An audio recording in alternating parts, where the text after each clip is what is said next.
Saya bisa beralih ke narasumber lain.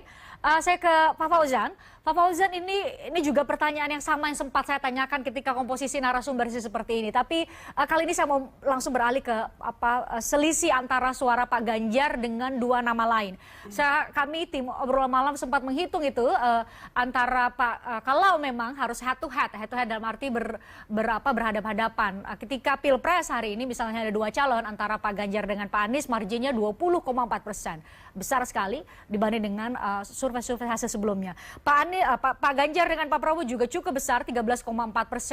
Ini dimaknai apa oleh PDIP sendiri? Ada kader dengan perolehan suara yang kemudian mulai jauh meninggalkan dua nama lain yang juga menempati posisi 3 teratas selama ini. Ya, saya kira elektoral yang tinggi yang dipersepsikan oleh masyarakat dan ditunjukkan dari hasil survei itu adalah merupakan buah kaderisasi, buah dari proses penggemblengan, dari proses rebonding kader-kader PDI Perjuangan dengan rakyat. Ya. Jadi kita selama ini diberikan arahan oleh Ibu Ketua Umum supaya kader-kader PDI Perjuangan itu turun, ya, sama rakyat, menangis dan tertawa bersama rakyat dimanapun kita ditugaskan, apakah itu di eksekutif, di legislatif maupun di struktural partai. Nah, kemudian saya kira ini juga tidak terlepas bahwa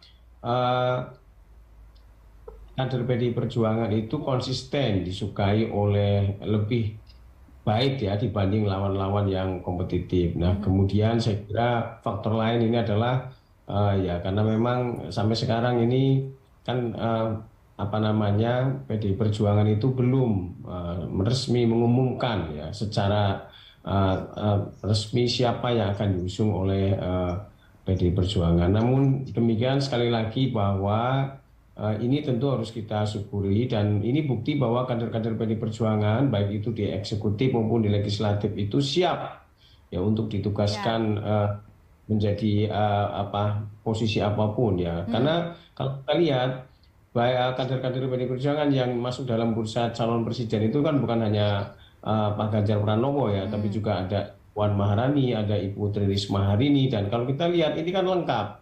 Ada yang di eksekutif seperti Pak Ganjar Pranowo, Bu Tri Risma hari ini, ya, ada juga yang di eksekutif seperti Ibu Puan Maharani. Kemudian dari segi gender ada yang laki-laki dan ada yang perempuan. Artinya bahwa Perjuangan sebagai sebuah partai itu lengkap lah menyiapkan kadernya. Di eksekutif oke, di legislatif juga oke. Ya, Pak Fauzan, tapi kan dari tiga nama yang Anda sebutkan tadi, Pak Ganjar yang memiliki elektabilitas paling tinggi pun dibanding dengan kader-kader internal PDIP, sebelum kita bandingkan dengan Pak Prabowo dengan Pak Anies ya, itu kan jauh sekali juga selisihnya kalau kita bicara mengenai selisih perolehan suara. Ya, sampai sekarang kan siapa yang diusung oleh PDI Perjuangan kan belum resmi diumumkan. Nah, artinya kita karena belum resmi jadi kita tidak bisa mengatakan bahwa kader si A lebih tinggi dibandingkan dengan si B, kemudian si A itu kemudian nanti akan diusung oleh PDI Perjuangan. Karena persoalan mengusung siapa yang akan menjadi calon presiden itu kan harus dilakukan dengan melihat berbagai aspek ya.